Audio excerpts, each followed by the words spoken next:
This episode is brought to you by Keys to Success, bringing classical music opportunities to Newark and its surrounding suburban communities.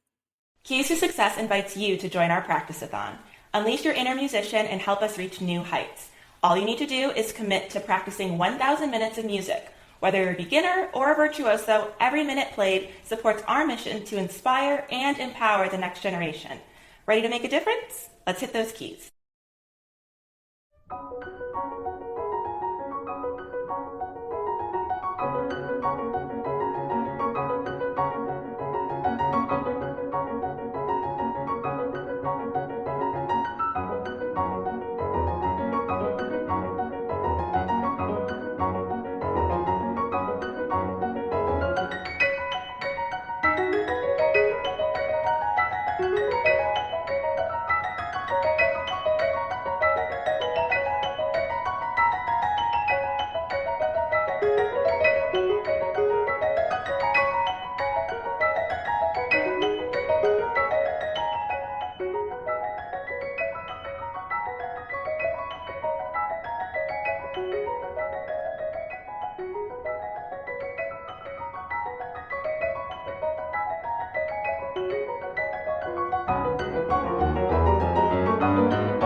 PianoPod friends and listeners, welcome back to our show. You are tuning in to the second episode of Season 5, and we are so thrilled to invite Steinway Artist, composer, educator, and host of the renowned radio show Between the Keys, none other than Jed Distler. The piece you just heard at the beginning of this episode is the second movement from Mr. Distler's work for two pianos titled Loose Changes, performed by the renowned piano duo Quattro. A big welcome to all of our first-time listeners and viewers. I am Yukimi Song, a classical pianist and educator based in New York City. Whether you are pursuing a piano career, working in the classical music industry, or simply passionate about piano music, this podcast is your backstage pass to the fascinating world of the piano. Let me give you a quick overview of the Piano Pod. In our bi-weekly episodes, we dive into captivating conversations with guests who are making waves in the classical music industry. Our mission is to build a vibrant community that embraces fresh ideas, ensuring classical music stays alive and meaningful in our ever-changing world. If you haven't already, please check out the introductory episode of Season 5 to get a sense of what's in store for this season. And don't forget to catch up on our previous seasons, available on your favorite podcast platforms or on our YouTube channel. Now, let me tell you a bit more about today's guest, Jed Distler. I have been a longtime admirer of his radio show Between the Keys for its insightful commentary on various piano recordings. What truly impresses me is Jed's ability to break down complex musical concepts in a way that's accessible to all listeners. I've also gained so much from the show's eclectic and diverse playlists, which span from classical staples to contemporary works in jazz. Last spring, I came across Jed's profile on Facebook, and I couldn't resist sending a friend request. And to my delight and to my surprise, Jed accepted my request right away, and soon after, he also became a listener of the Piano Pod. After several email exchanges, he graciously invited me to his home in Manhattan, and during my visit, I was warmly welcomed, not only by Jed, but also by one of his cats, Shubi. So cute. I had a chance to see the behind the scenes of his radio show, and I was amazed by his vast collection of CD albums and records sent by artists and recording companies. It was a delightful experience, capped off with a lovely meal, a true testament to his kindness and hospitality. Jed is a powerhouse in the music world. As a composer, pianist, and educator, he has earned acclaim for his brilliant transcriptions of jazz legends like Art Tatum and Bill Evans. His innovative piano recitals have premiered works by some of the most significant names in contemporary music. His creativity knows no bounds. Jed founded Composers Collaborative, which set a 2013 Guinness World Record for the largest keyboard ensemble, featuring one of his compositions performed on 175 electronic keyboards. In a groundbreaking performance, he became the first pianist to play all Thelonious Monk's works in a single 90-minute concert. Currently, Jed is composing an astonishing 1,827 bagatelles to celebrate Beethoven's anniversary in 2027. His solo piano CD, Fearless Monk, is a must-listen, and is recorded extensively for the high-resolution Superior Player piano by Steinway. In addition to his award-winning radio show Between the Keys, Jed has also added podcaster to his resume with the launch of his new podcast, The Podcast Maven with Jed Distler, in July 2024. So before we dive in, I want to take a moment to thank our amazing TPP fans and loyal listeners for your continued support. If you enjoy the show, please take a moment to rate and review it on your favorite podcast platform, because every rating review will help people find my show. Now, get ready to uncover the secrets behind Jed Distler's remarkable, multifaceted career as a Steinway artist, composer, and educator, as well as the success of his radio show and newly launched podcast. So please sit back, relax, and enjoy the show.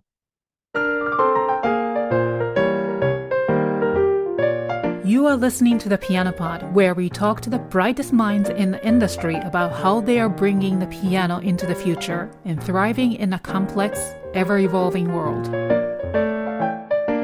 Welcome to the Piano Pod, Jed. It's an absolute honor to have you.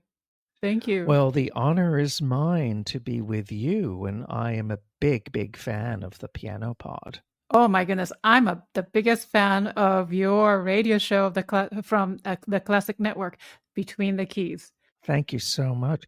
You know, I just produced my 480th episode. I can't believe it. Oh my goodness. Wow. Which means 500 is around the corner. We have to do something about that. Yes, you have to do something about it. And so, you know, as I was researching your life and career, and you've done so much. You've being a composer and a pianist, but also you're the curator, producer. But I think it's proper that we will start with the topic of your radio show, Between the Keys, as I have been the biggest fan, but also you have a lot of huge fan base, right? And then this program has become a cherished gem for music and piano lovers and worldwide, blending insightful commentary with musical treasures that truly showcase your deep passion for the piano and highlight your expertise. So how did it come to life? Oh, that's a really good question, as I would expect from you. It was a matter of serendipity. You know, I have always been a big radio fan since I was a little boy. I was obsessed with classical radio, with jazz radio, any radio. And I had a little tabletop radio, and in my bedroom, I would listen to the radio all night long, even when I was sleeping. And even when I was a little boy, I would talk to myself in my bedroom and pretend to be a DJ, and I would make playlists. So this has been an obsession all my life. And then as I got into college, you know, in my late teens, early 20s, I became a big fan of a show called Concert Grand, which was hosted by Bruce Posner and my late dear friend Joseph Patridge, who passed away last December.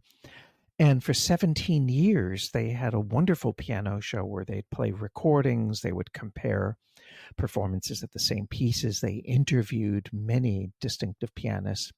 And also David Duvall had a radio show when he was the artistic director, the music director of WNCN, a wonderful New York station that no longer exists. And he would do something similar, making comparative, playing comparative performances and interviewing artists. And this really turned me on to a lot of the piano repertoire and made me aware of just how important interpretation was along with the works themselves. And then as I started establishing my so-called career, I began appearing on many radio shows on New York Public Radio, being a guest. And I loved that experience so much. And I kept thinking, boy, I wish I was in the other chair being the host.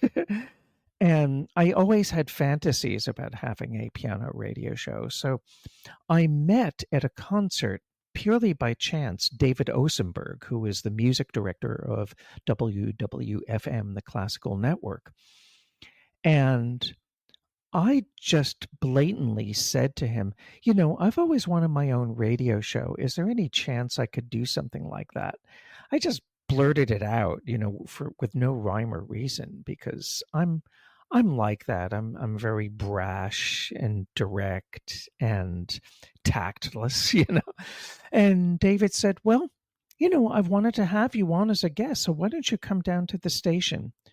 And I thought, okay, I'll be coming down and maybe we'll talk about my being a guest on his show, because he has a wonderful show called Cadenza where he interviews musicians all over the world. And he's one of the best interviewers ever. So I show up at the station, and instead of talking about his show, he and the general manager of the station start interviewing me and saying, well, what kind of show would you like to have? And I thought, what? What is this? And I just started winging it. And I said, oh, you know, I want to have a piano radio show where every week is different. Like one week I'll play all the Chopin etudes with one different pianist in each etude without repeating a pianist. Or then maybe the following week I'll have a composer like, oh, I don't know, Terry Riley or Elliott Carter. Even though he was dead, I could still ask Elliott Carter. You know, somebody have them be a guest DJ or put a playlist together. Or I was just, you know, winging it. And they said, you know, that sounds like a good idea. Well, let's give you a show and we will also make you our artist in resident. Oh my goodness. And I thought, whoa, this is all falling into my lap. It was all happening so fast. And so I quickly learned how to use their recording software, Adobe Audition, and I learned about the parameters of, you know, within 58 minutes and 30 seconds, I can do whatever I want.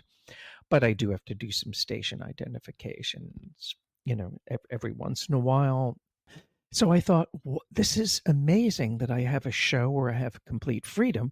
At the same time, I really try to use the freedom responsibly. For instance, you know, I'm not going to play 58 minutes of unlistenable 12-tone music, you know. I'm not going to play the Ralph Shapey From variations, or maybe I will sometime. You never know.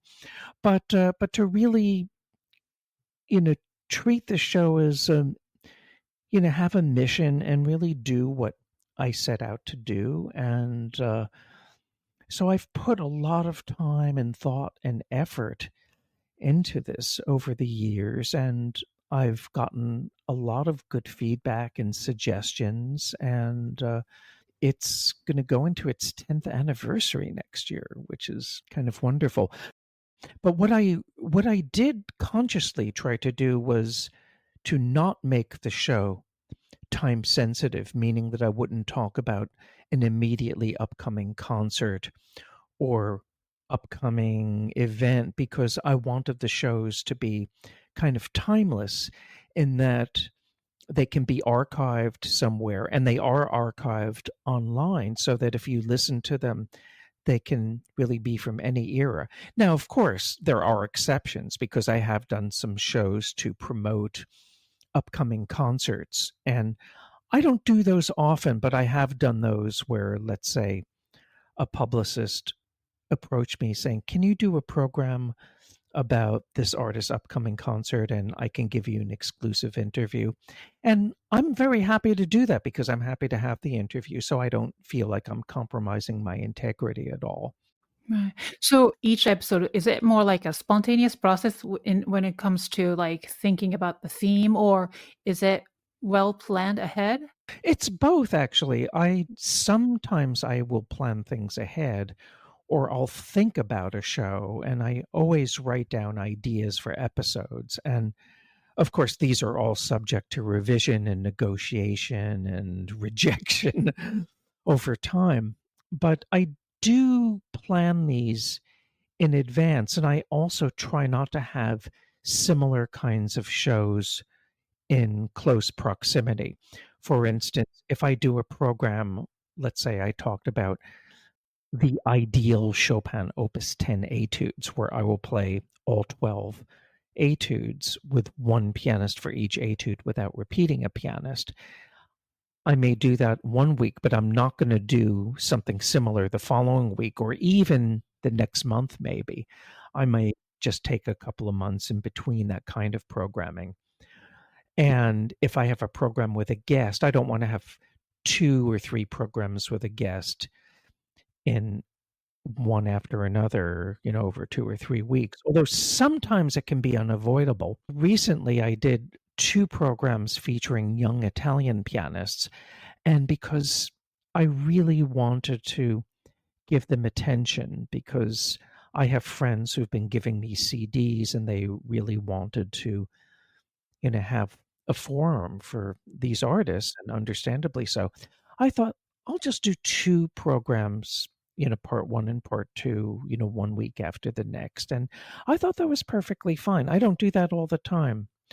So I really try to strike a balance so that there's something for everyone. At the end of July this year, I put on a show, one large scale work, which is a piece called 48 Variations for Two Pianos by John McGuire, which is, I think, one of the great minimalist masterpieces in the piano literature. And it's a mesmerizing kind of piece. And this is the kind of thing that ordinarily you'd never hear it on the radio. And it takes almost an entire program. But now, I probably would not have programmed this piece, let's say, early in the show's run. But I think since we have developed a following and I've been on the air for so long, I thought, well, I could do something different. And people who usually tune into the show, I can say, look, trust me, I want to try something new, and just check your expectations at the door. Just give yourself over to this music, and don't worry, next week we'll have Beethoven, Bach, and Brahms and Chopin, And I also think it's very important to be as inclusive as possible as far as composers and performers. You don't want to have just dead male Austrians or dead male Polish pianists. You want to have everybody, because the piano world is so vast and so broad and so wide ranging, and there is so much wonderful piano playing and piano music from all over the world, and I think it's important to represent it as best that I can. And another thing that I do is, let's say if I want to put a Chopin waltz into the mix, I will look for a recording by a pianist who maybe isn't so well known or has a CD on a small label, but it's a really good performance that deserves to be broadcast. So instead of, pulling out the usual Arthur Rubinstein, I love Arthur Rubinstein, but he doesn't need my promotion. But this young pianist, he will need more promotion. And David Duvall actually does this on his program, The Piano Matters, and I think that's a very noble thing, because he's been involved with teaching and mentoring young pianists for a long time. And I think that's also part of my mission too, to just have the past and the present and the future. That's awesome. That's quite a progressive idea. Now, what kind of feedback do you usually receive from listeners? Is there any particular feedback that touched you or surprised you, or how does this feedback influence the direction of the future episodes? Well, sometimes I'll get a suggestion from somebody saying, can you devote a program to this artist or this composer?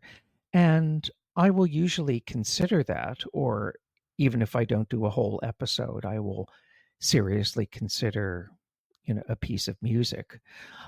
What I often don't consider is a lot of people, sometimes I'll say, would you like to interview this artist or that artist? And sometimes if I don't really like the music, then I'm not going to give them the time of day. And I'm usually very honest with publicists. Like if somebody says, "Can you have this person on your show?" I'll send them some reviews that I wrote. I'll say, "Well, I don't think this person wants to meet me because I said that their recording of this piece or that piece is the worst one ever made." And that's kind of, trying to balance out the reviewer and the presenter and the host, that it can be kind of difficult. I have gotten some feedback from people saying that the show really helped them get through an illness or get through a difficult time in their life. And during the pandemic, when there were no concerts, I was getting a lot of feedback from people saying that I'm so happy to have your show because this is something that makes me happy and makes me calm. And that kind of feedback really, really means the world to me.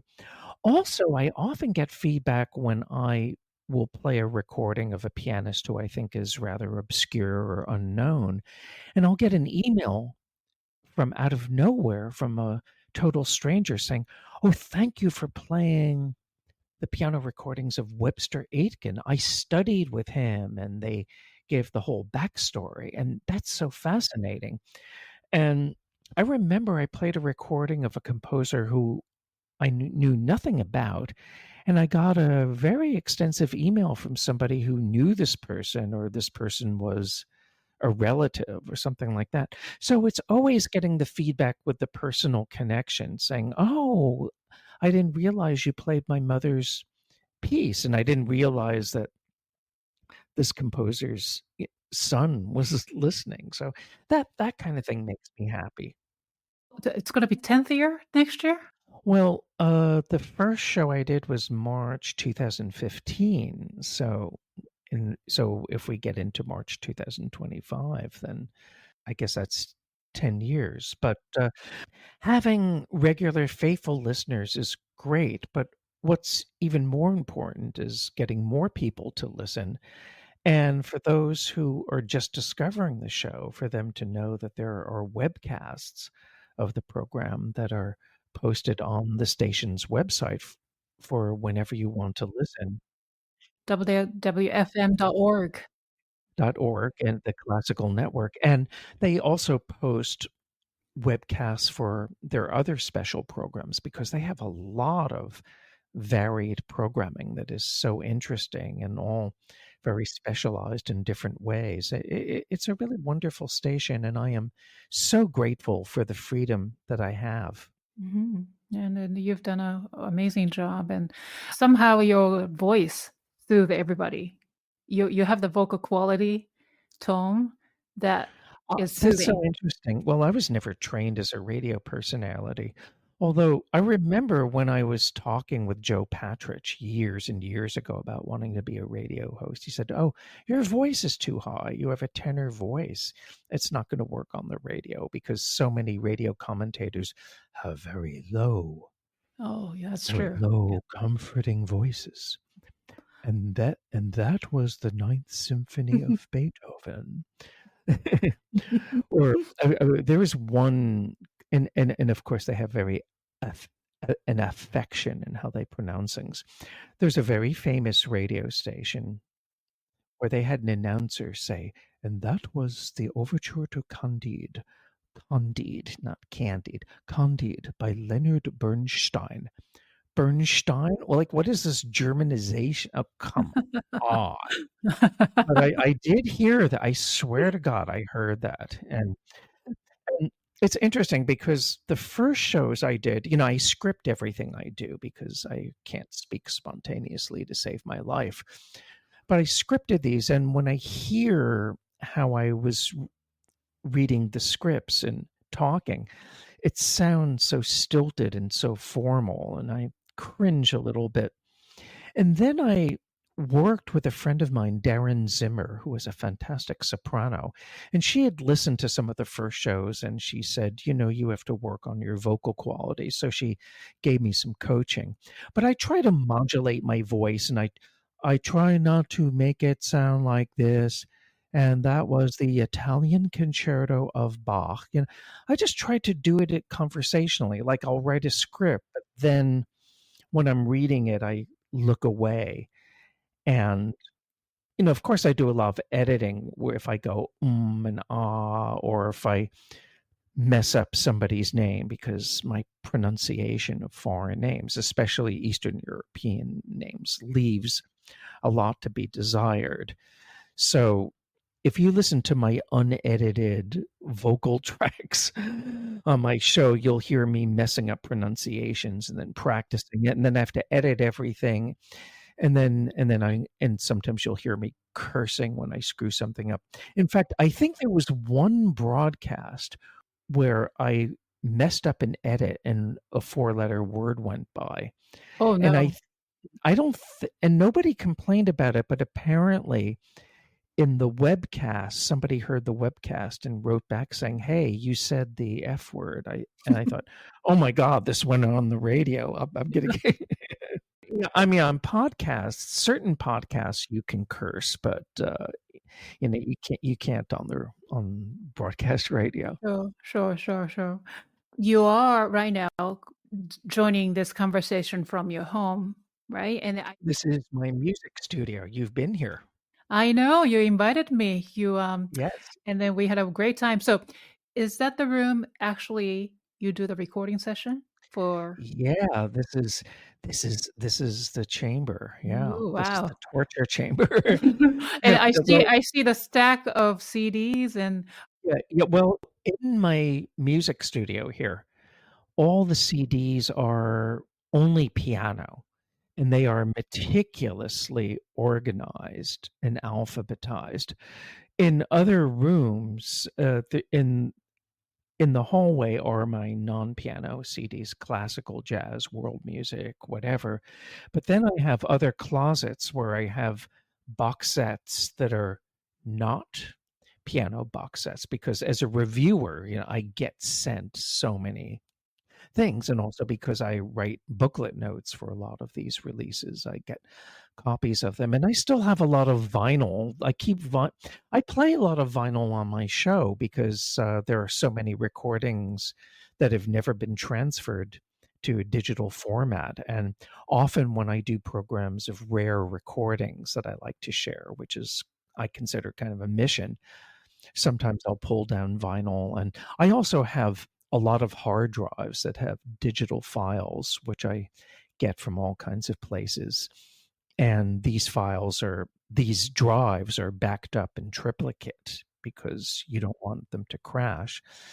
And then, so where I'm sitting now this is my reviewing broadcasting desk, but then I have another desk, which is my composing desk, which is right next to one of my pianos because I have 2 pianos in the studio. So there's a lot in the studio, but I try not to have it cluttered or disorganized because it's so easy for me to discombobulate things. And I live in the terror of ever becoming a hoarder. I don't know if you know that television show Hoarders. Have you yes, ever I've seen seen that? yes. I am so afraid of this because my parents, who died a long time ago, had hoarding tendencies. And my father's father was a very serious hoarder. I mean, it's not like he had garbage piled up, but he would buy things in bulk.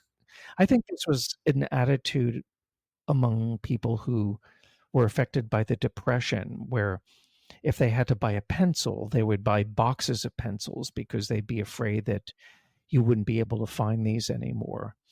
And, they would have a pantry full of canned food that was there for years and years. And I've seen this a lot. And I'm a thrower outer, but I get so much mail every day that it's really hard to negotiate that. And sometimes things just, pile up, and so organization does not come naturally to me. But like what I was talking about, organizing the radio show and organizing my life, I'm a compulsive list maker. And I just make sure things are put away as much as possible, or I can always renegotiate the spaces, but sometimes I'll forget about things and I'm thinking, oh my god, what are all these CDs doing here? I haven't opened them in a year. It's hard to keep track of all that, as you can imagine.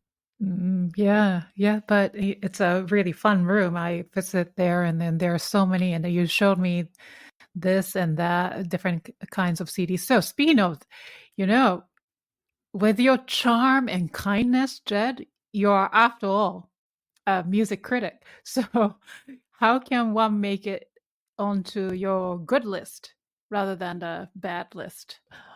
For me, I think I'm just always in pursuit of excellence. That's simply that. And I think artistic excellence is its own justification.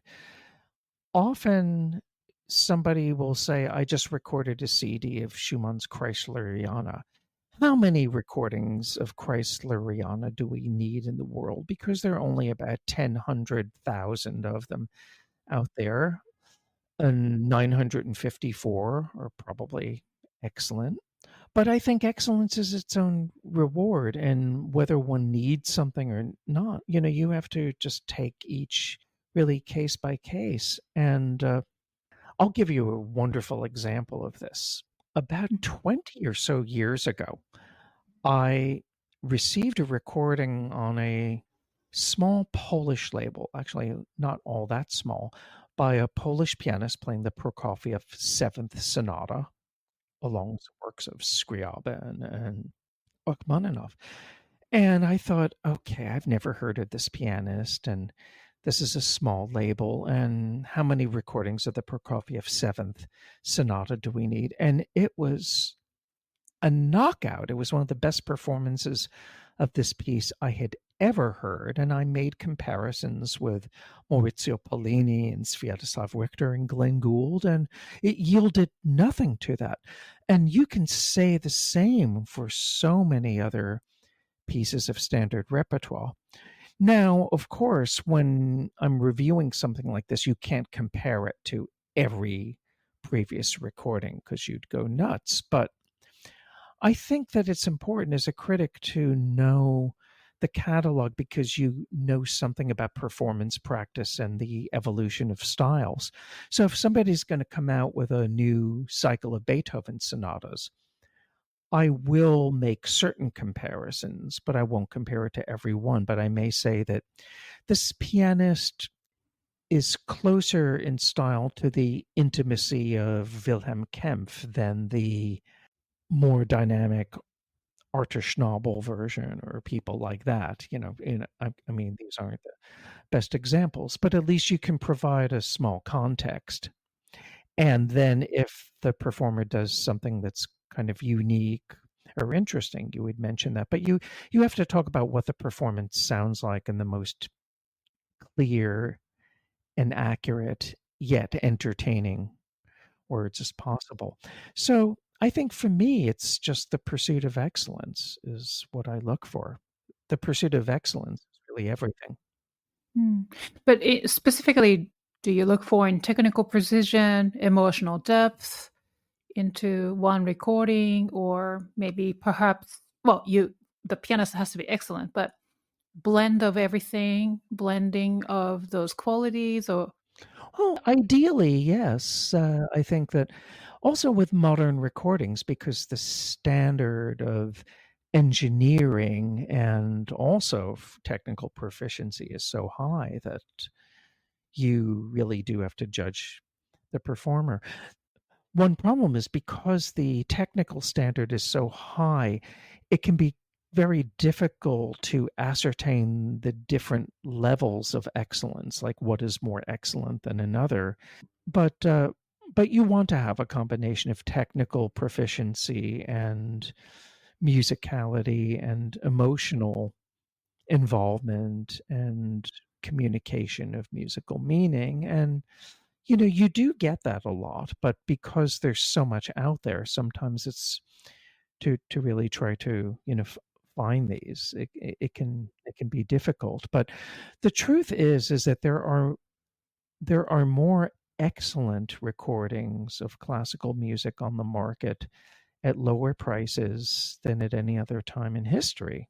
The catalog just abounds with wonderful releases. I mean, the standard is higher than ever before. So what's the opposite end? What makes a recording fall flat, for example? It can be many things. It could be substandard engineering.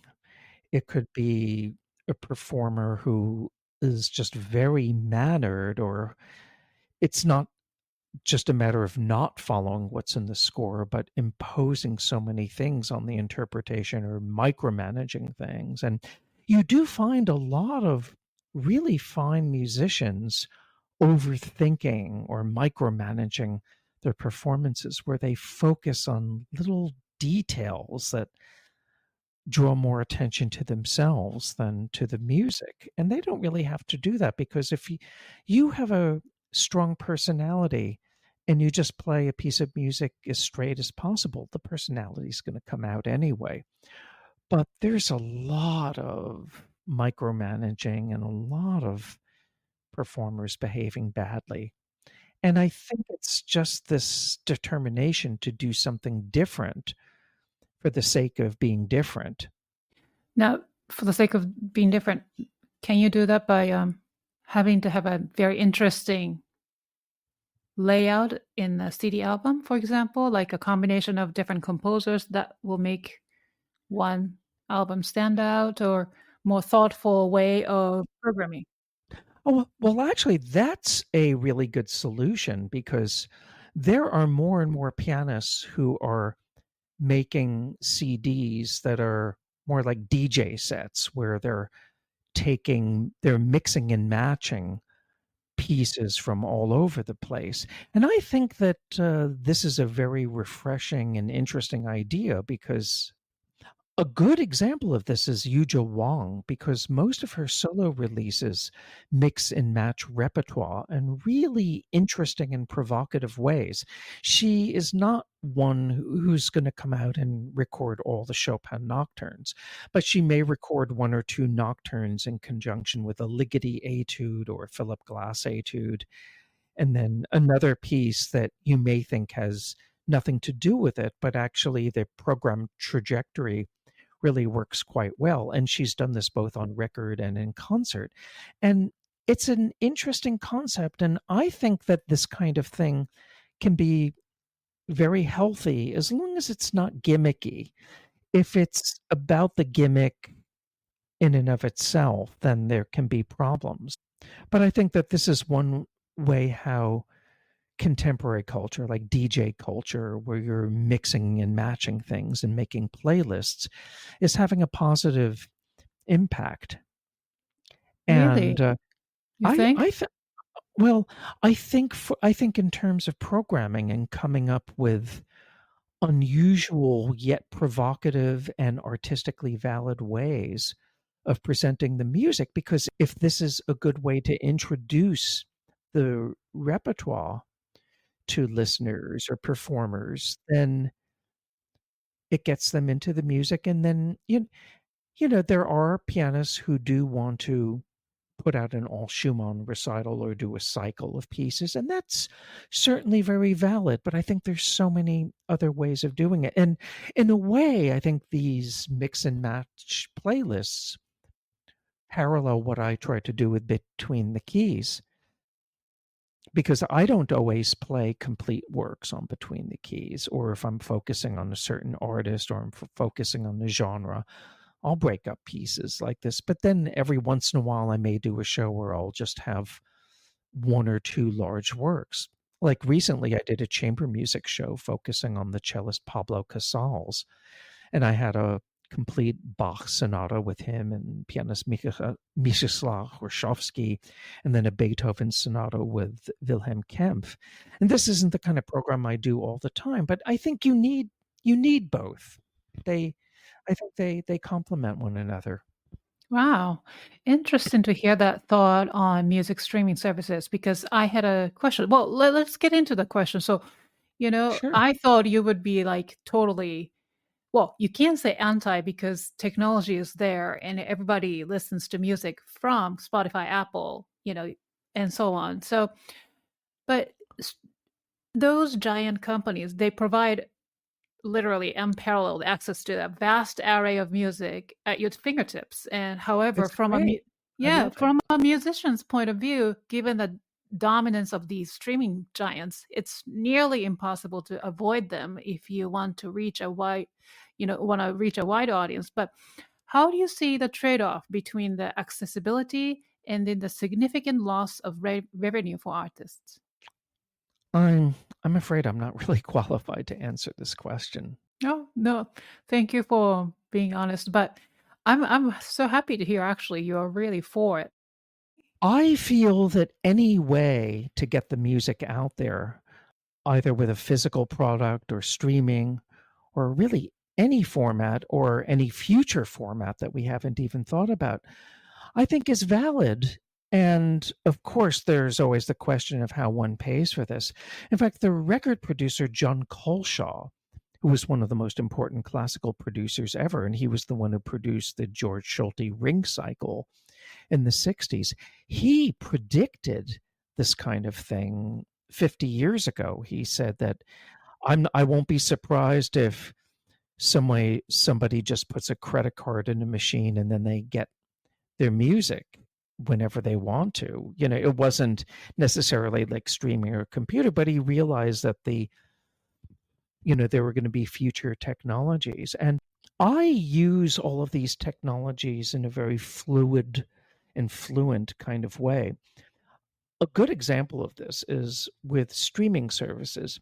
If I'm writing a review of, let's say, a new recording of the Beethoven Waldstein Sonata, and I need to make a very quick comparison, but I don't want to go through all of my shelves, or maybe I'm writing this review where I'm out of town and on my computer, and I don't have access to my physical files or physical CDs. I'll just go to Spotify and I'll do a search and I can check things. I can check how pianist X plays measure 25 versus piano Y. And that's a wonderful way to use that kind of technology. And for me, it's often I will use this to look for music or look for performances. If I have to find a performance of a certain piece of music, but it can't exceed 4 minutes, let's say, then when I'm looking at Spotify or if I'm looking at iTunes or I'm looking through any of these digital sources, I see all the timings right before me.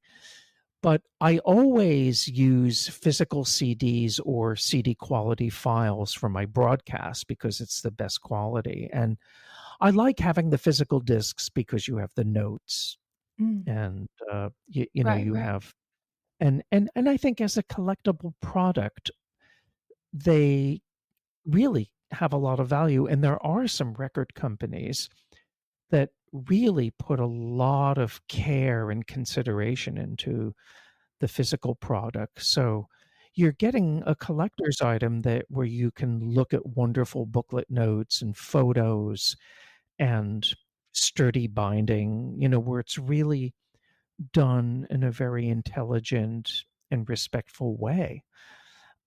That's why I think a lot of these box sets coming out are so important, like these complete editions that, the big companies are putting out. For instance, I just got this. This is a collection of Paul Robeson's complete Columbia, RCA, HMV, and Victor recordings. And it's the first time his complete recorded output for these labels have been assembled and remastered all in one place. And he was such an important cultural figure in America who's been all but forgotten, but he was incredible bass baritone who sang spirituals and traditional songs. He had an extraordinary voice. He and Fyodor Shaliapin were the greatest basses of their generations. And this assembles all of the recordings, but also the documentation could not be more thorough. There are wonderful annotations by his granddaughter and by scholars, and you cannot imagine a more comprehensive, a more thorough, and more caring representation of Paul Robeson's artistry. And Sony BMG has done wonderful projects like this. They've done some box sets containing the complete recorded rehearsals of Vladimir Horowitz leading up to his 1965 historic return and his 1966 follow-up concerts. And I wrote the notes to that box set. There's some other people who wrote notes too, but that was done in such a thorough and caring way where not only do you have all of the music and the conversation, but you also have the conversation written out, so you can follow it if you don't understand it. I think this represents the best of what physical products can offer. Of course, there's some box sets that are put together in a very slapdash, shoddy way too, Yeah, sure. Before continuing this episode, we'd like to take a moment to highlight our sponsor, Keys to Success, whose support helps us make this episode possible. Are you ready to make a difference through music? Keys to Success is thrilled to announce our practice-a-thon. For only $25, you can become a vital key in bolstering classical music education. Just like a piano is complete with 88 keys, our mission is complete with supporters like you. By registering, you commit to practicing 1,000 minutes of music. Whether you're a novice or a seasoned performer, every minute contributes to something bigger. At Keys to Success, we're dedicated to bringing classical music opportunities to Newark and its surrounding suburban communities. Your $25 registration not only supports our mission, but also makes you an essential part of a movement that's changing the landscape of classical music education. Imagine this: your support could be the key that unlocks the potential of a young musician, offering them the chance to experience the transformative power of music. As members of the classical music community, your involvement sends a powerful message about the importance of nurturing the next generation. We're looking for classical musicians like you to amplify the importance of music education. Visit keysnewark.com to sign up and join a community that values the impact of every note. You can learn more about the Practice-a-thon by finding us on Instagram at keysnewark. Join our Practice-a-thon and help us create a symphony of change. With just $25, you're not only playing your part, you're becoming a key player in the world of classical music education. Let's make those keys sing and inspire the next generation together. So far we've talked about from you being the producer and host of the show, of via radio show, but now I'd like to focus on your career as a pianist and composer. So I began this episode by playing one of your works for two pianos. It's the second movement from Loose Changes, and I actually heard the whole thing on YouTube. Cool. Yes, there was the whole thing. Yeah, they are very fun pieces. Fun, like 10, 11 movements, 10 movements, right? Yeah, well, you know what happened? I had this commission to write a piece for Quattro, who are one of the best two piano teams around. They're extraordinary musicians. And I was so excited by the commission that I couldn't make up my mind what kind of piece I wanted to write. And I was just coming up with all kinds of ideas. And I thought, oh, screw it. I'm just going to write 10 or 11, however many little pieces, and just throw all those ideas together. And I wrote the piece fairly quickly. But what's interesting about how I wrote the piece, I still have a very vivid memory of how one or two of the pieces came together, which is that I actually wrote it on a bus going from New York to Washington, D.C., because I was going to a big, massive protest against the Iraq War. I think this was in 2005, and I That's right. remember Uh-huh. taking the bus back and forth to Washington, and I always carry these moleskin music notebooks to sketch in because I write a lot of music away from the piano, believe it or not, because I was really trained to do that. I always check things at the piano. And it's interesting that when I'm writing solo piano, I do tend to sit at the piano. But if I'm writing for two pianos, I get distracted and I get confused. And I find it so much easier to write away from the piano because then each piano has its own voice and its own duties. So it's a little easier for me to do that without being burdened by two hands trying to play what four hands are going to do. Of course, when I get home, I check everything and I make revisions. I always do because I don't totally trust my hearing. But a lot of loose changes happened on those bus rides. It's kind of funny. But I had so much fun with it. And Quattro just played the living daylights out of this piece. Their recording is just phenomenal. That's one reason why I've been reluctant to perform the piece myself, because I don't think I could do it better than them. Yeah, it's a fantastic recording. The album is called Kindred Spirits, right? Yes. It's a compilation with different composers. Yeah, That's true. Mhm. That's right. So when I research your life, and you started as a jazz pianist, correct? Yeah, oh yeah, I thought I was going to go into jazz. That was I often say that it's a first language that I seldom speak, but when I speak it, when I have the opportunities, I have so much fun and I love it so much. But I didn't really pursue a jazz career. I probably could have, but I think there's an episode of The Simpsons where Bart Simpson is placed in a special class and he says, "Oh no, I'm supposed to be in this other class." And the teacher says, "Oh, it looks like you have a case of the spostas." And I kept thinking, "Oh, I'm supposed to study classical piano. I'm supposed to be composing." And I was so interested in it and I wanted to compose, but I think I was going into it a lot out of guilt, out of a feeling I should be. Why am I playing jazz? I should be learning the Chopin etudes. I should be learning the Beethoven sonatas. It's the should-haves and the spostas. And I thought that would make me a little bit more legitimate, maybe. I don't know.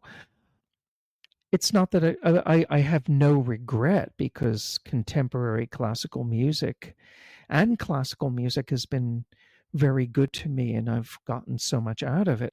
And I have a pretty diverse body of composed work. I haven't written as much music as I've wanted to. I go through very prolific spout period, but I suppose I really should be composing full time and not doing any of these activities. If I was given all the money in the world, that's probably what I would do. But I love the radio show and I love playing the piano. I've played classical recitals and I've done collaborations, but there's certain things I just don't want to play in public. Like, you're never going to hear me play a Mozart concerto in public ever, because there are too many people who do it really well. About maybe 10, 12 years ago, I had to play the Mozart Kegelstadt trio. I worked my butt off on the piano part because it's really like playing a piano concerto. It's a wonderful piece, but I worked like crazy on it because the flow of the phrasing maybe didn't come as natural to me as I would have liked. And I was just preparing it and sweating buckets, and the performance went well, but I have to say I did not enjoy it at all. And I do not enjoy recording classical music because the pressure is just too much. And I made a decision that I would never record classical music again unless I'm recording my own works, because if I mess something up, nobody's going to know, right? But thank you for telling me all this, because I think lately, especially, I'm sure you noticed this as a radio show host too, but you can really find your own identity through music. So there's no like, oh, you have to play this piece, and then you have to go through this specific program or route to become. Yeah, look, don't get me wrong. I am so happy that I learned the Chopin etudes at a young age when I did. Sure. Yeah. I mean, not that I can, it would take me a while to get them back in my fingers, but if I'm teaching master classes, because I know this repertoire, I can demonstrate things. I mean, I can't play any of these pieces as well as the students who bring things into me, but I can look at them and I can give them suggestions about how to make something technically easier, or ways of getting around things, or ways to, communicate what's in the score in a better and clearer way. So I have no regrets at all. I don't think it was certainly not time wasted, but are you going to see me playing the Chopin etudes in front of people? No, of course not. No, who needs it? On the other hand, there are some contemporary pieces that I'm very happy to play in public, which I feel very comfortable doing, and I think that I can bring something to them. I actually have some recital programs planned for next year, which I'm very excited about the programming. Well, tell me more. Well, one piece is a set of variations called "We Sing for the Future" by Cornelius Cardew, and he was a close friend and colleague of Frederic Rzewski, who was a very close friend and kind of a mentor to me, the great composer pianist. And Frederic turned me on to this piece, and it was the last piece that Cardew wrote before he was murdered in a hit-and-run accident. And it's a very tonal piece, but it also uses the piano in very ingenious ways. And it's part of a concert of music that has to do with heroism, has to do with peace, has to do with, some kind of political import, I suppose. And then after the Cardew, I played the funeral march from Beethoven's Eroica Symphony in the Liszt transcription. What a juxtaposition. Then the second half of the concert, I'll probably write a new set of variations, I guess, based on the Ukrainian national anthem. Then I play Frederic Rzewski's fantasy based on John Lennon's Give Peace a Chance, which I've played many times, and there's also room for improvisation. Also, in these pieces, one can improvise, and, I love to improvise in classical contexts. That's why I love playing a lot of Rzewski's pieces, because he also gives room for one to play optional cadenzas. And then I finished the concert with a piece by Alvin Curran, who's a wonderful composer and pianist. And he and Frederic and the late Richard Teitelbaum formed Musica Elettronica Viva in Rome in the late 1960s, which is a great collective improvisation group that had really tremendous impact on their time. Alvin wrote a piece in memory of Cornelius because he was a friend of Cornelius also. It's called For Cornelius, and it's a piece that opens with a kind of lament that wouldn't be out of place in an Eric Satie gymnopédie. And then it goes into this relentless section of these building tremolos in both hands that builds to an extraordinary climax. And this is a piece that's been in my repertoire for ages. It's an extraordinary piece. So I think the trajectory is kind of interesting, starting with Cornelius's last piece, and then a piece written in memory. Then you have Give Peace a Chance, and then the funeral march, and then give something of mine to reflect the state of the world. So you have the subtext that I'm talking about, but also musically, it all is very unified and makes sense, and it's very diverse. And programming is very important to me, I think, as you've gathered, as a piano player as well as a radio host. I think programming and order and contrast, this has all been very, very important to me. And it's interesting how a lot of really wonderful pianists really are not very good programmers. you know. Yes, yes. It's, I guess one must keep researching these pieces and getting to know contemporary composers. Oh, well, there's so much out there. I mean, there's just such a vast amount of music. Another thing that I've been doing in my piano playing life over the last 2 or 3 years after the pandemic finished and concerts opened up, I started playing symphonic repertoire in piano four-hand arrangements with different friends in the US and in yeah, I've been doing Mahler. My first experience was playing the Mahler Ninth Symphony with my dear, dear friend Jerry Kuderna, who's a pianist who's based in Berkeley. He's a great teacher, a wonderful artist, and he's probably my closest friend among pianists in the United States. And we had the opportunity to play the Mahler Ninth Symphony at the Catacombs in the Greenwood Cemetery in Brooklyn at a series that Andrew Owsley produces during the summer.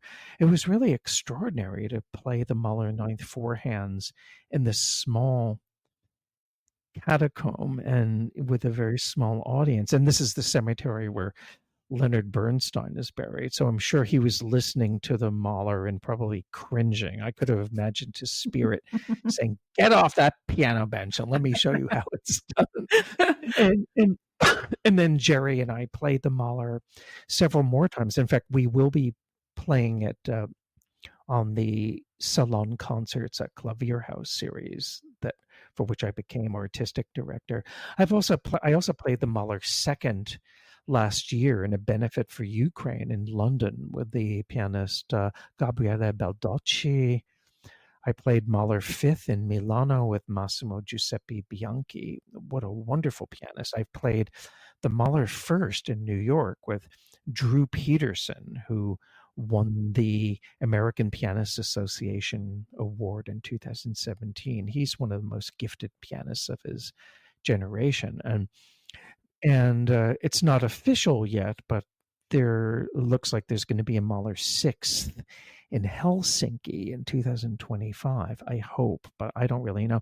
I also played Shostakovich ninth with Peter Jablonski last year in Karlskrona, Sweden. And that was such a wonderful collaboration. And that is Shostakovich's own arrangement, and it works so well for the piano. Some of his other symphonies I don't think would be as effective on the piano, even though he did the arrangements. Like Symphony number 11, I think relies so much on the orchestration and also the ambient atmosphere in a concert hall that it might be a little fatiguing to hear that. I don't know. It's kind of strange. You have to really, be selective. Some of these transcriptions really lend themselves to public performance. Certainly Shostakovich 9 does. Mahler 9 really works very well on piano. The Mahler first does, although you have endless tremolos, and I think this probably is served better by an orchestra, maybe. Are these transcribed by who? Different people. Okay. Bruno Walter did the Mahler first and second, and he was Mahler's disciple, so that has a lot of validity to that. A lot of the others were done by like house arrangers, because a lot of these music publishing companies had arrangers who were not really well-known musicians, but they made a living making transcriptions, because this is what you had before you had radio and recordings. If you wanted to hear the new Brahms symphony, either you had to take a horse and buggy to Vienna, for 3 days, or otherwise you'd buy the four-hand arrangement. Actually, Brahms either did his own arrangements or supervised other people doing them, or you would play it yourself at home. And the piano, as you know, was the home entertainment center, from about 1840 something up until, the early 1930s. And I have a big collection of four-hand music. I love playing these things when I have my pianist friends over. I rope them into sight reading through Haydn quartets or Debussy, La Mer, or, whatever. And what I like about that is that it's fun and there's no professional pressure attached to that. Although ironically, it's becoming a profession for me. So I do have the professional pressure. But at the same time, because they're transcriptions, like if you have some passages of ridiculously hard octaves, I'll usually leave stuff out because, hey, it's a transcription of a transcription or something. And you've done so many, interesting gigs, and but one thing I realized was, what is this 175 electronic keyboards, the Guinness record? Oh, Yes. yeah. Oh, this is a fun project. What happened was I was involved for quite a few years with Make Music New York, which is an organization that produces free concerts, mostly in outdoor venues all over the city on June 21st. I was involved with the first one done in New York in 2007, where I led a performance of Terry Riley's minimalist manifesto or minimalist masterpiece in C with 100 plus musicians on Cornelius Street in Greenwich Village, because the Cornelius Street Cafe was a place where I hosted a monthly contemporary music series for years, and I was very, very involved with musical activities at the cafe. And the owner of the cafe, Robin Hirsch, who's a actor and writer, was very supportive of my musical activities. So when this opportunity came up with Make Music New York, I asked Robin, do you think we could do a big thing on the street? So we got permission from the city, and the other businesses, knew about this. So it was very, very successful. It was a lot of fun. And so for the next several years, my music nonprofit organization, Composers Collaborative, produced or either co-produced big events on the street on June 21st. So what happened is for June 21st, 2013, Make Music New York was interested in doing a multi-keyboard project where Yamaha would donate 175 or so keyboards, however many keyboards it would take to break the Guinness Book record of number of keyboards playing simultaneously. So they asked if I was interested in participating. So I thought, well, why don't I write a piece of music for this? So I wrote a piece called Broken Record, which was a piece that was more of an installation and a kind of environmental piece where there were written notes, but there were also gestures, like I would have blocks of time saying, like, from 2 minutes and 30 seconds to 4 minutes and 40 seconds, you just play arpeggios. And so I had all of these keyboards, and my wife, Maria Scarpini, who is a visual artist, arranged the look of the keyboards on the street. She did the scenography, where she made an outline of where to place the keyboards and also where to place the 5 conductors that I had. And she did this in a way where pedestrians could walk up and down the street and hear the piece from different perspectives, because things sounded very different from wherever you were on the street. Now, the thing is that we wouldn't have been able to qualify for the Guinness record unless we played a familiar composition. And who the hell knows Jed Distler's composition Broken Record? But everybody knows the Pachelbel canon, right? Yeah. Right. Yeah. So what did I do? I made an arrangement of the Pachelbel canon for 175 keyboards, and we opened with that. Wow. I can't imagine. Oh, well, there's if you go on YouTube, you'll find a video of this. It's really kind of amusing. I'll send you a link to it. It was a lot of fun, but it was also a lot of hard work. But it's a project that I would love to do again, but to do it on a larger scale in another outdoor venue, but also to have an infrastructure that would include a sound engineer and the kind and really good financial support, because I think it's something that can involve communities. And a lot of the people who participated were not professional performers. Like, there were a lot of school kids. In fact,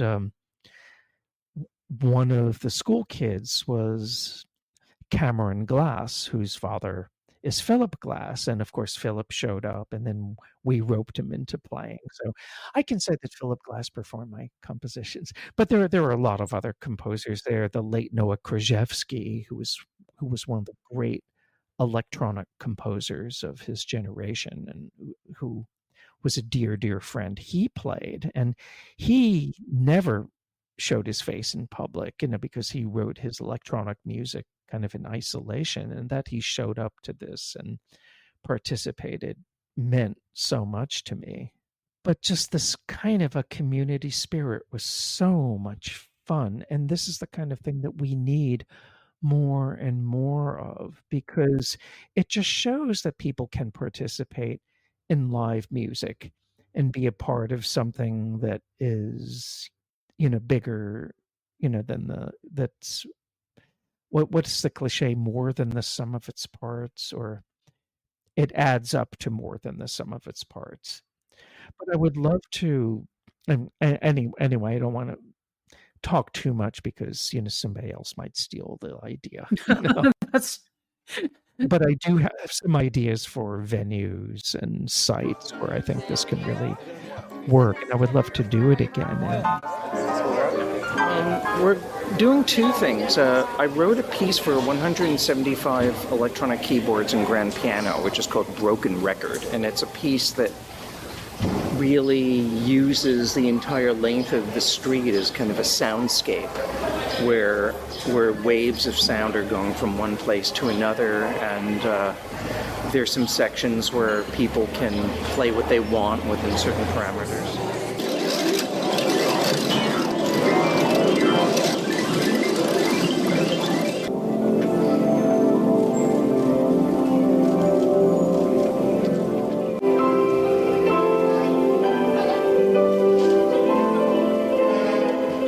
Another project you are working on, which is the 1827 Bagatelles project. Oh yeah, I'm composing 1,827 piano bagatelles for the Beethoven death anniversary.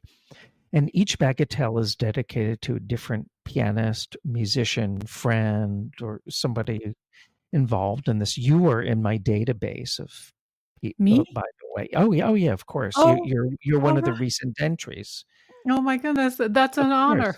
So some of these have been performed. I'm about a third way through, but the thing is like some of the bagatelles are only like 5 seconds, 6 seconds long, and they're all very stylistically diverse.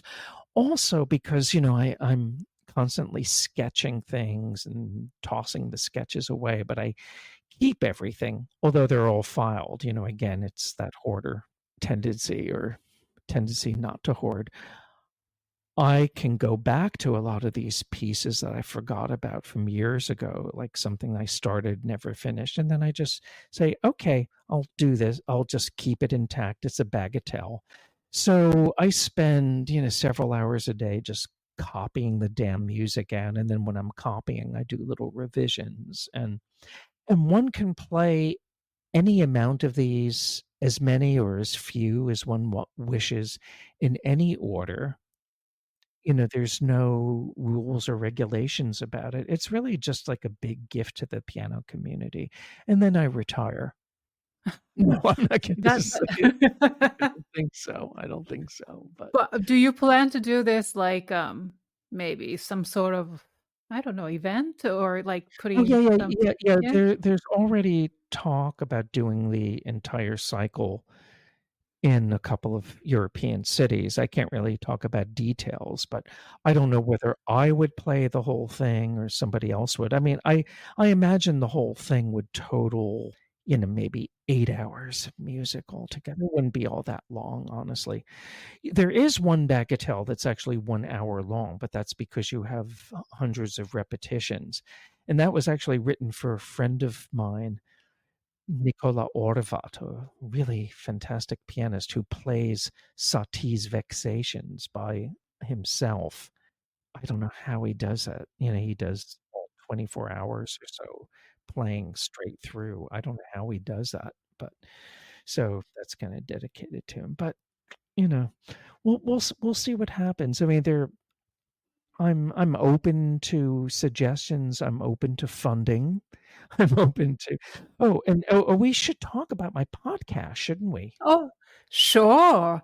Let's talk about it. So you just gave a birth to a podcast show. Yes, and I have to thank you for helping me set it up and for all of your support and your ideas and feedback, because I wouldn't have been able to do this without you.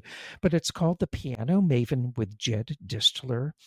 And it's a very simple premise where I talk about piano recordings. There isn't any music because you have to deal with getting rights if you have music in a podcast format. Whereas on my radio show with webcasts, you can't download those, although I'm sure people can find ways to do that illegally. But the radio is a very different thing. So, but what I do is I discuss recordings. However, I provide links to how you can access the recordings, purchase them, or hear them in authorized YouTube sites. In fact, I've been getting a lot of feedback from listeners who've discovered the podcast through YouTube, and they send comments, and they're very supportive and interesting.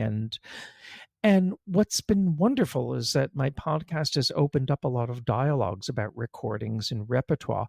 And I'll talk about new releases, or I'll talk about unusual things. It's kind of like Between the Keys in the sense that I'm trying to give a lot of variety and not just to have only new releases or only dead pianists. I try to mix it up.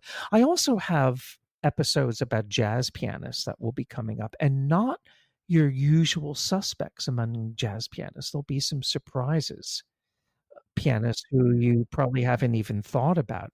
And also, the listeners who are writing in are drawing my attention to pianists who I didn't even know about. So it's this back and forth that I think is just so wonderful.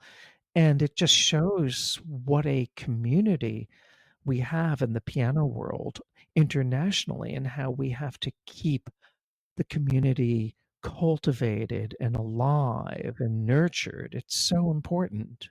And you've been doing this to such a wonderful extent with the Piano Pod, and I hope that I've been doing this with my work too. Oh, you are my inspiration, but thank you so much for such encouraging words. It means so much. And but this is the reason why we do, radio show to podcast, because we love piano so much, and it's not this compositions by the usual suspects, but it's just so much more, right? And I think the important thing is, another thing I should have said about my radio show before is, and when we talk about community, we're not just talking about people who've been a part of the community for a long time, because we don't want to always preach to the choir. We want to be inviting new people. There are always going to be people tuning into your podcast, and my radio show, who may be just discovering a Beethoven piece or learning about the piano for the first time. And you have to present something in a way that will make it attractive for them to come back for more. One thing that I never liked about reading sports columnists is that they always presume a kind of prior knowledge among readers, and they use jargon that I never understand. And I'm often turned off by that, because they assume you know so much, and there's all this insider information that kind of alienates me. I feel the same way often about reading opera critics, because they're talking a lot in technical terms or in very arcane language that I think would turn off people who just want to listen to opera and enjoy the singers. And I know that when I write record reviews, sometimes I can get a little technical or I can get involved in this kind of jargon, but I try not to do that. And I try not to do this when I'm putting a radio show together. Even sometimes it's unavoidable. But you want to invite somebody who may not know about this and to give them information, but make them want to learn more, and then, they can discover, all this on their own. Yeah. But where does that big heart come from? My parents. I had very loving, supportive parents, and I had 3 younger brothers, and we were raised to be kind and to be civil. We didn't always have to like one another all the time in the house, but respect and civility were always important. And there was always a sense of support and generosity from my parents, even if we didn't always share the same loves. Like my father was not artistic at all. He was really into sports. I wasn't into sports. But his sense of right and wrong, his feeling of being protective of those he loved, and his authenticity and how he related so naturally with people is something that I've tried to emulate. I don't know if I do it successfully, but my mother was a teacher and a poet and somebody who was just very open and curious about all of the arts. And living in a house with an artist who had all kinds of things going on. And, when I was a kid, she bought records for me all the time. She bought secondhand records of all styles, and it didn't really matter what it was. And just being non-judgmental, but also setting limits, of course. But I think it's their kindness and their ethical blueprint. I think that this is and having mentors who are generous, and also knowing how not to be, because there's some teachers I had who were just very small-minded and not very generous, who, so I knew who not to be like, So I really think it was my upbringing, honestly. So I'm just very lucky. Not everyone is lucky to have close family ties. I was just in Colorado recently because one of my younger brother's daughter had a wedding. It was just a wonderful occasion to be with my brothers and their kids, who are all grown. And they all have that very sweet and generous nature. They're all doing interesting work. There are no musicians among them, although I do have a nephew who studied French horn very seriously. And he's a sports fanatic, and he works, in broadcasting, and he just loves it. But we're going to do a Between the Keys episode together where we talk about the introduction of the Brahms Second Concerto, because there's that horn solo. So he's going to comment on the horn solos without knowing who's playing, and then I'm going to comment on the pianist without knowing who's playing. We're going to see what we come up with. And Oh, how lovely. it'll be so much fun to collaborate with him on this. And as I get older, I feel that friends and family are really the most important thing. And when I'm with my wife's friends in Italy, because she's from Milan and we spent a lot of time, there is this loyalty among friends that you don't always find in the United States.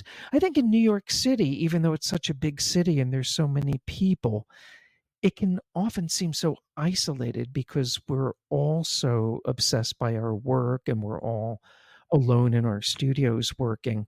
And you don't always have that sense of community that you can have. I mean, I will see friends and colleagues at concerts, but it's not that we always go out of our way to make time to go have coffee or have dinner, that you have to really make the effort to do that. Whereas, when I'm in Milan or even when I'm in the Bay Area, it's a little different because my pianist friends are always going to one another's concerts and listening to run-throughs and helping each other out. And it's something that's really quite wonderful. It's very Italian and the best example of this is I remember, I think it was a couple of years ago, we were in Milan and my wife was staying a few more days beyond me. I had to leave a little earlier.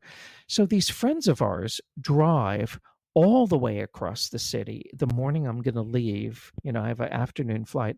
They drive over in the morning, just have coffee with us, just to say hi and goodbye. Does that ever happen in New York City? I don't think so. Rarely. I mean, this will happen in a small town somewhere.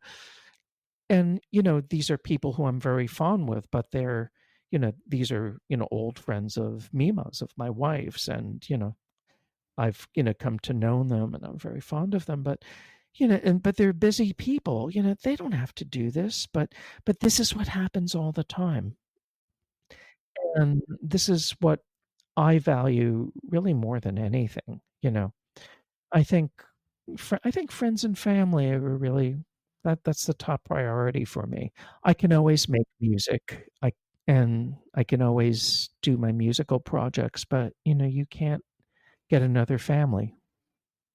Jed, you mentioned in the guest form you filled out for me that you've always pursued your dreams and obsessions to their final goal, seeking out like-minded individuals for support and feedback. We mentioned about community and so on today. So in the often solitary pursuit of artistic excellence, especially being a pianist and composer as well, how do you balance the drive for personal achievement with the need to create community and build steadfast relationships? Maybe you answered that question. You already talked about family and friends and I think that the pursuit of artistic excellence and the pursuit of community can be one and the same. I think that these work within one another, they feed in and out of each other. It's a very natural kind of thing because so much of what is done artistically is community oriented in terms of having a team working together. I mean, otherwise you wouldn't have orchestras.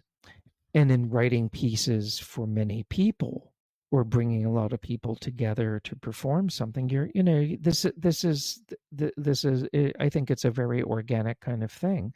If you think about what Bach did in composing his passions and his cantatas, these were pieces that were written not just for performers, but for the members of the congregation because they would sing the chorales. They were very much a part of this. So this is something that is not a new idea. And the last question would be, what is your thought on our gift or maybe duty as classical musicians to society? Oh, that's a tough question. We have to remember that in classical music, we are in a service industry. We are serving the composers. We are bringing the music to the public. And we do this through performing, through hosting radio shows, through presenting, through curating, through artistic directing. However we do it, the important thing is just getting the music to the people and sharing it with them, not preaching it to them, but sharing it and just giving people an opportunity to hear this music and to get to know it and to create contexts in which they can get to know it better should they want through discussions or lectures or books or reviews or whatever. So. Oh, totally. Beautiful. Thank you. Beautifully said.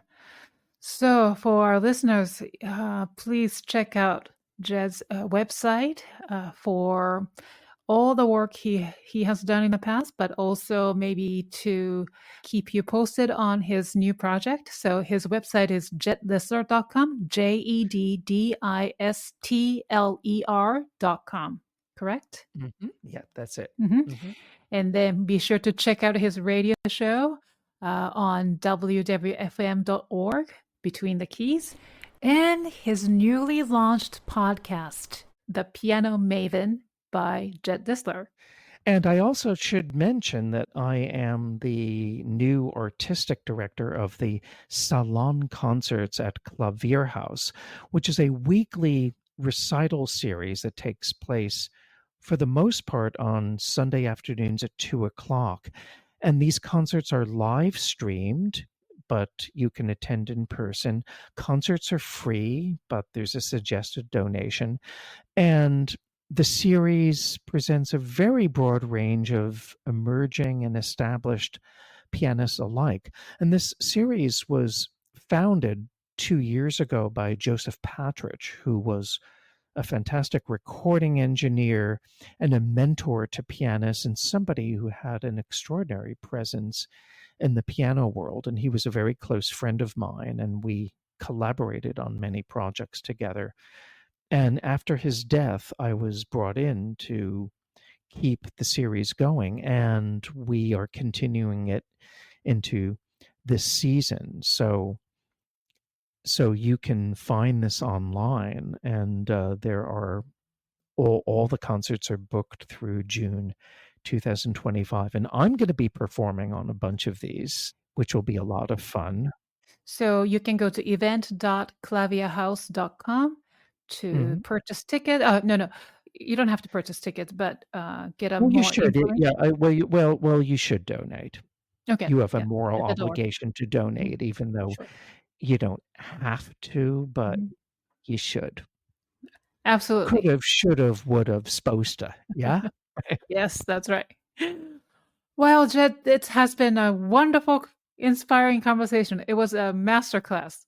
Thank you. So, Thank literally. you. Thank Yeah, you. thank you. So, but before I let you go, we have one more thing to do. It's One called more thing to do. Of course, Okay. rapid fire questions. And this is the part of the show where I get to ask fun questions to each guest. Here's a little twist. As silly as these questions may sound, your answers may reveal who you truly are. So, ready or Okay. not, please answer each question with the shortest response as possible and no As quickly as possible. as short as possible. The quick, Okay. man, you can take your time to think a little bit, but Or and no like explanation. 3 or 4 words. Sure. Yeah. Okay. Yeah, Well, one word. Yeah, it depends on the question. But okay. question number one, what is your comfort food? My homemade meatballs from chicken. How do you like your coffee in the morning?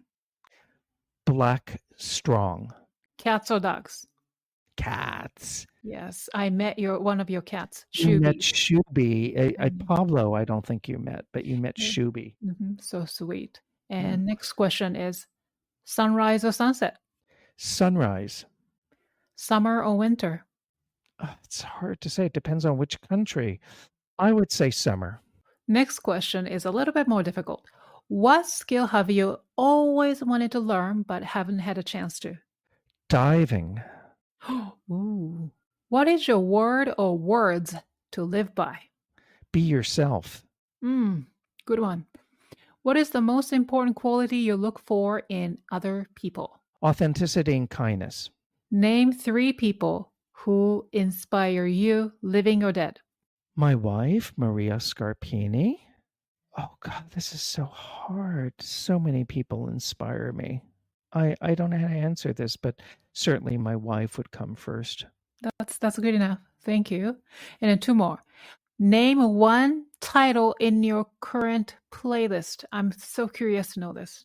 Oh, Little Brother Montgomery's album called Faro Street Jive.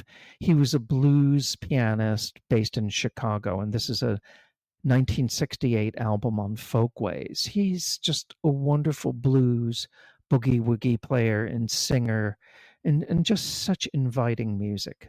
Lovely stuff. Oh, I need to listen to that. Wow, sounds lovely. The last question. Fill in the blank, please. Music is blank. Fun? Yay. Why not? Why not? Absolutely. Because I just want to have fun, and I have fun doing everything that I'm doing. That's great. Wonderful answer. So this concludes this episode of the Piano Pod. Thank you, Jed, for joining my show today. and sharing your stories, insights, and expertise. It was my pleasure. I just enjoyed our time together so much. Thank you. Thank you. Thank you so much. And you can learn more about Jed and his amazing work through his website at jeddistler.com. And you can listen to his new podcast show, Piano Maven, wherever you listen to your podcasts. All the links are listed in the show notes. And thank you to my wonderful audience and fans for tuning in today. If you enjoyed today's episode, please rate and review it on your favorite podcasting platform. Remember to hit the thumbs up button and subscribe to my YouTube channel. Follow the Piano Pod on, that's right, social media to get the latest piano news via Facebook, Instagram, TikTok, and then LinkedIn. I will see you for the next episode of the Piano Pod. Thank you, Jed, and thank you, everyone. Bye.